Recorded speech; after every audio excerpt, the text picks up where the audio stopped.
लोकसभा निवडणुकीची रणधुमाळी सुरू असताना नेत्यांची होणारी पक्षांतरे चर्चेचा विषय ठरले आहेत।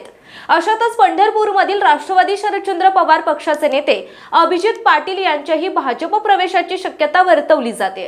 कारण पाटील यांच्या श्री विठ्ठल सहकारी साखर कारखान्याचे गोडाऊन राज्य सहकारी बँकेकडून सील करण्यात आले असून यातून मार्ग काढण्यासाठी अभिजित पाटील यांनी रविवारी रात्री भाजप नेते आणि राज्याचे उपमुख्यमंत्री देवेंद्र फडणवीस यांची भेट घेतली।